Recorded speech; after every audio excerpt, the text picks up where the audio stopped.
25GL0006. Project name is Rehabilitation, Reconstruction, Upgrading of Damaged Paved Roads, Secondary Roads along Junction Bagonawa-La, Castellana-Isabela Road, Kilometer 76 plus 34 to Kilometer 76 plus 440, Kilometer 76 plus 468 to Kilometer 76 plus 588, Kilometer 79 plus 423 to Kilometer 79 502. Location of the project is at Isabela, Negros Occidental. ABC is 16,464,000 pesos.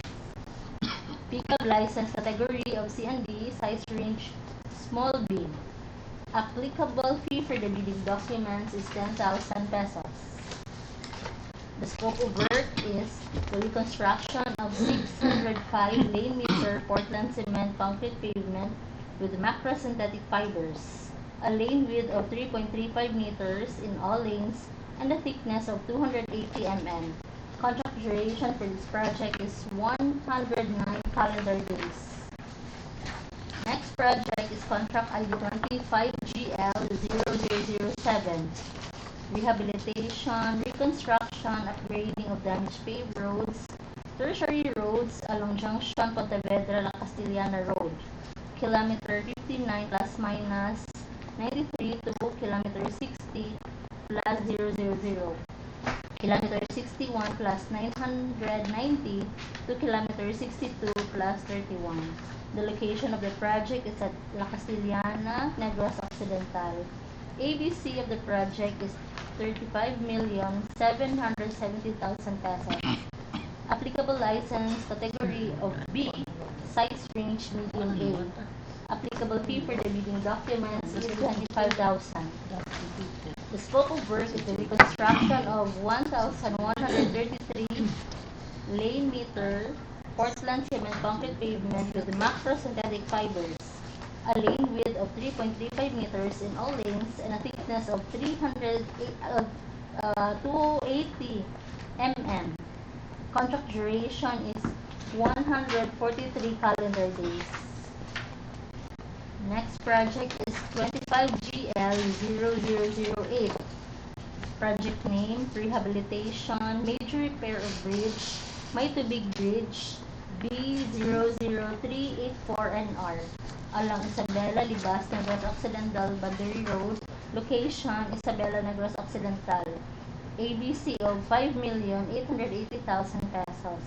Pickup license category of C&D, size range small b, and applicable fee for the bidding document is 10,000 pesos. The scope of work is the rehabilitation, major repair of bridge with a contract duration of 90 calendar days. Next project is 25GL0009. Project name, Rehabilitation, Major Repair of Bridge, Pasanghilan Bridge, B00376NR, along Junction Bagonawa-La, Castellana-Isabela Road.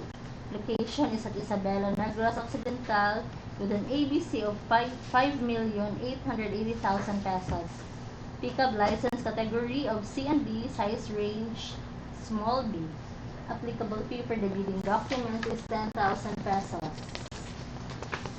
The scope of work is the rehabilitation, major repair of bridge with a contract duration of 90 calendar days. Next project is 25GL0010. Project name, Rehabilitation, Major Repair of Bridge, Suay Bypass Bridge, B00196NR along Suay Bypass Road, Timamaylan City, Negros Occidental. The ABC of the project is 9,800,000 pesos. Pickup license category of C&D, size range small b. Applicable bidding fee for the bidding documents is 10,000 pesos. Scope of work is rehabilitation of major repair of bridge with a contract duration of 97 calendar days. Next project is contract ID 25GL0011. Rehabilitation, major repair of bridge, Dpwh second bridge B00382NR along Binalbagan-Isabela Road. Location is at Binalbagan, Negros Occidental with an ABC of 14,700,000. Pickup license category of C&D, size range small b, with applicable fee for the bidding documents of 25,000 pesos. The scope of work is rehabilitation, major repair of bridge, with a contract duration of 107 calendar days. Next project is contract ID 25GL0012.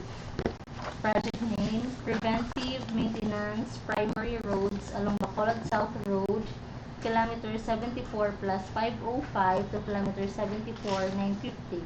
Location is at Himamaylan City, Negros Occidental, with an ABC of 28,420,000 pesos. Pickup license category of C&D, size range small b, with a bidding applicable fee for the bidding documents of 25,000 pesos.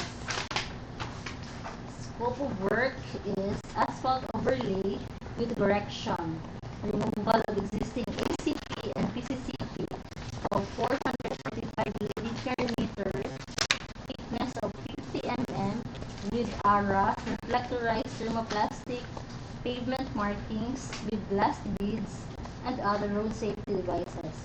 A contract duration of 115 calendar days. Next project is 25GL0013. Preventive maintenance, secondary roads along HINIGARAN-ISABELA Road, kilometer 54 plus 183 to kilometer 54 297, kilometer 54 plus 311 to kilometer 54 335, kilometer 54 plus 54 402, kilometer 54 plus 440 plus 539, kilometer 54 plus 538 to kilometer 54 plus 701, kilometer 54 plus 701 to kilometer 746, kilometer 54 plus 746 to kilometer 54 plus 827, kilometer 54 plus 827 to kilometer 54 plus 868, kilometer 54 plus 868 to kilometer 54 984, kilometer 54 plus 918 to kilometer 54 931, kilometer 54 plus 984 to kilometer 55 35, kilometer 55 plus 143 to kilometer 55 202, kilometer 55 plus 310 to kilometer 55 327, kilometer 55 327 plus kilometer 35 341, kilometer 55 382 to kilometer 55 406,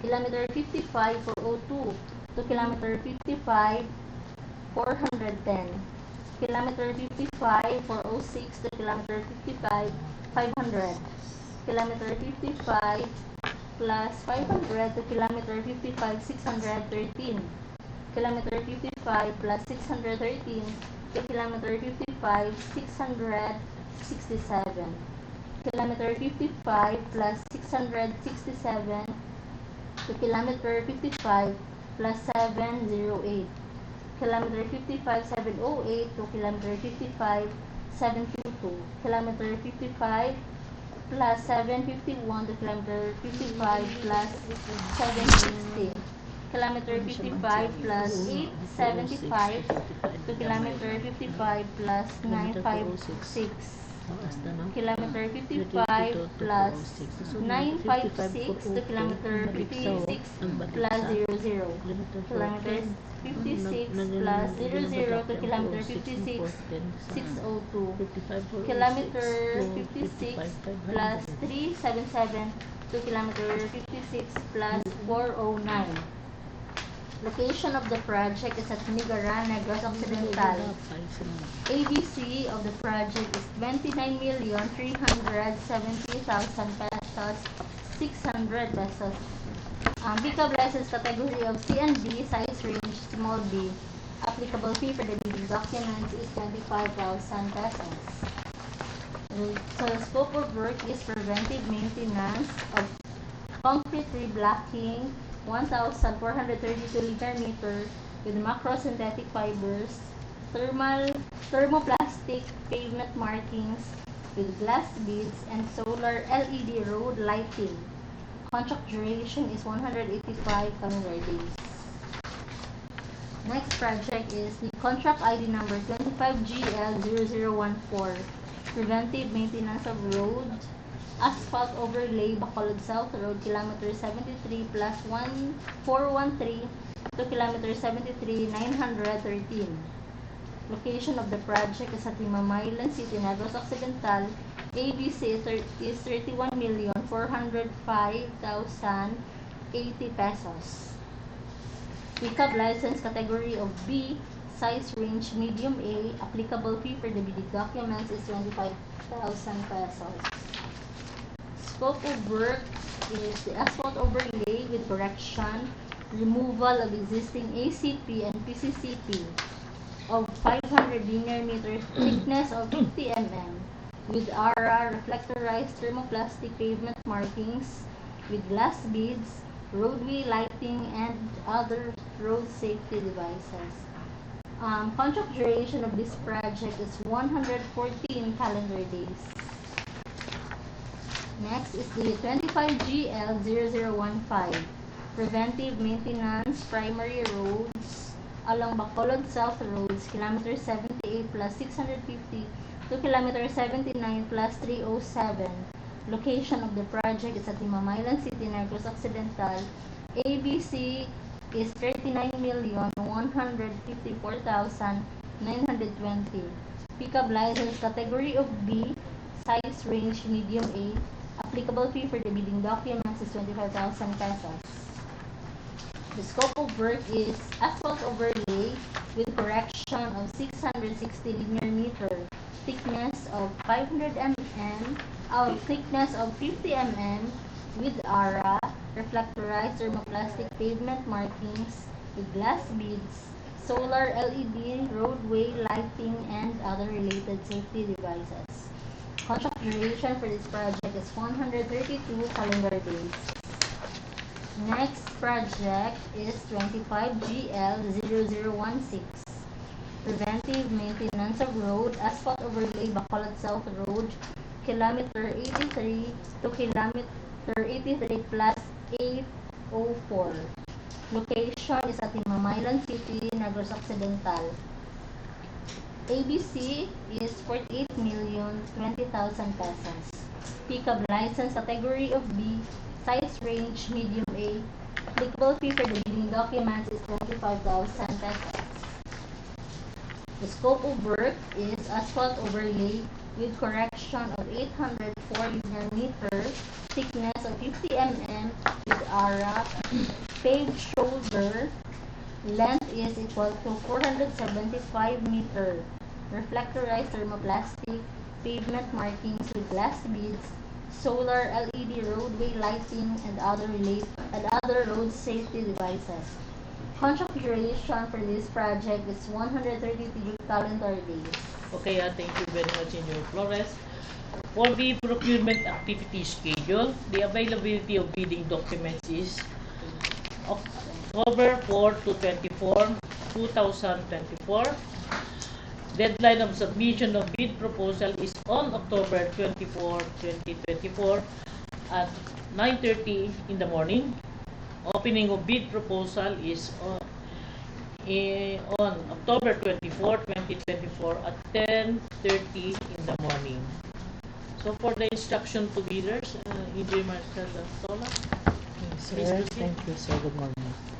For the instruction to bidders, prospective bidders should be 1. Registered with and classified by the Philippine Contractors Accreditation Board or PCAB with PCAB license category for appropriate license classification.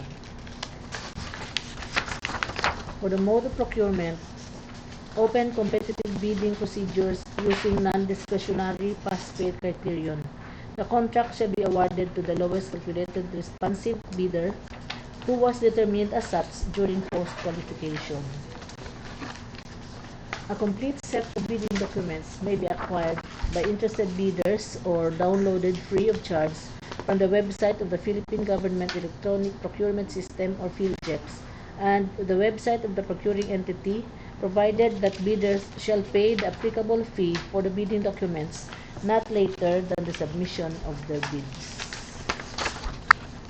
Bid submission may be done manually or electronically or online. However, bidders should only select one mode of submission, either manual or electronic. Similar to manual submission, the guidelines for the preparation and submission of an electronic bid are contained in the bid data sheet. Bids must be duly received by the BAC Secretariat at the address below for manual submission or at electronic bids _Negros Occidental 2 at dpwh.gov.ph for electronic submission before deadline.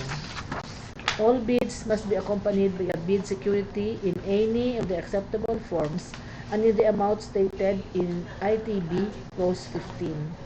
Bids and bid security shall be valid until 120 calendar days from the date set for bid opening.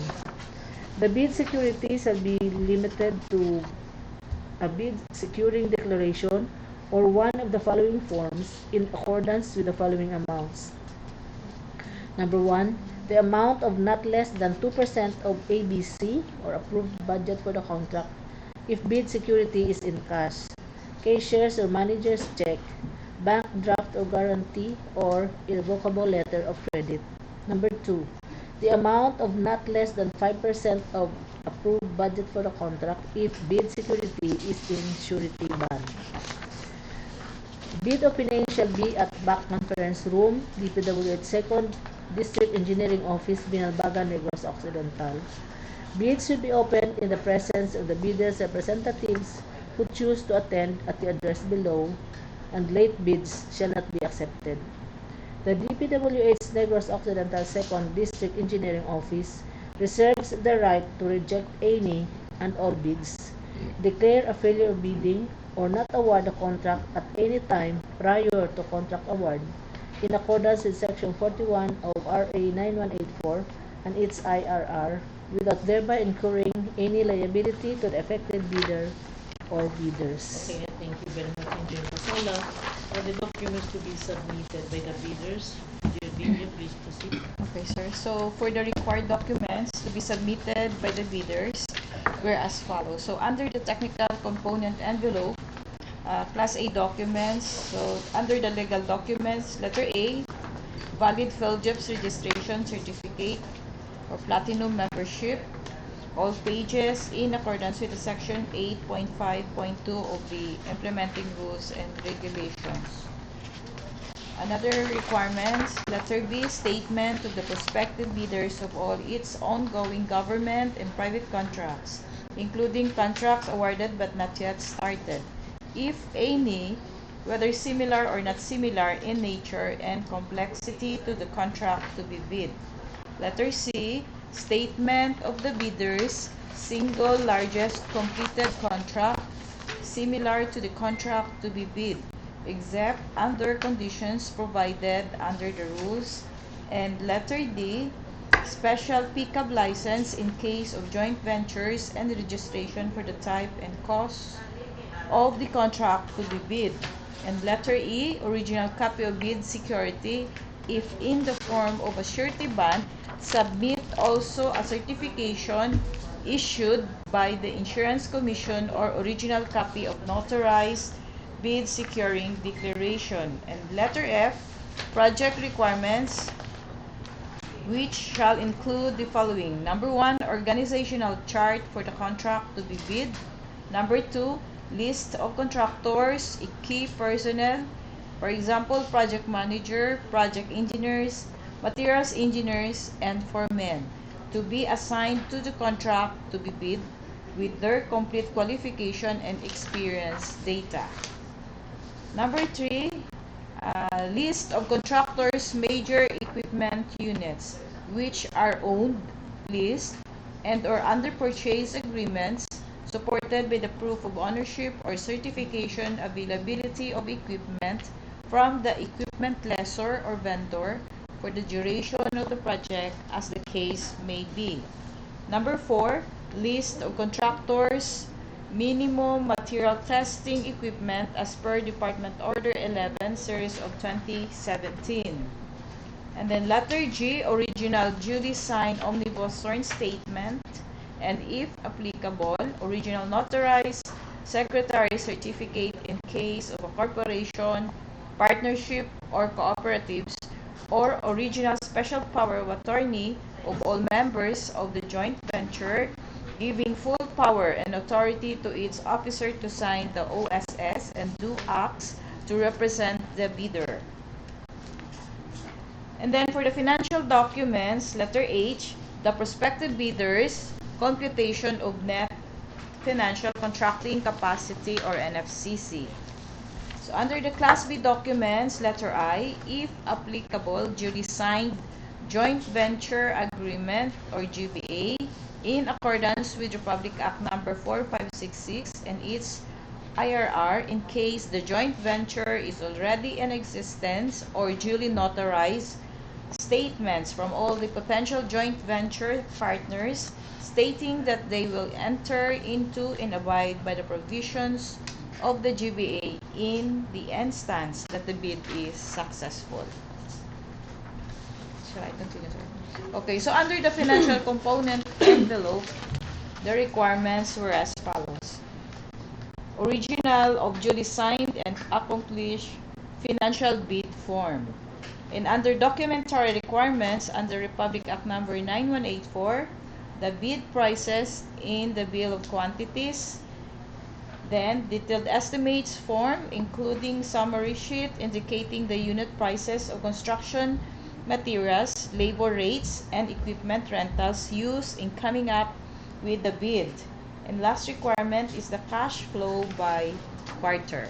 Okay, thank you very much. In the good news, for the prospective bidders, if you have any other concerns or queries, you may contact Engineer Glory John T. Maravilla, the head of the Procurement Unit, Department of Public Works and Highways, Negros Occidental 2nd District Engineering Office with telephone number 034-3888-256, local number 60014, or to email her at her email address at maravillagloryjune@dpwh.gov.ph.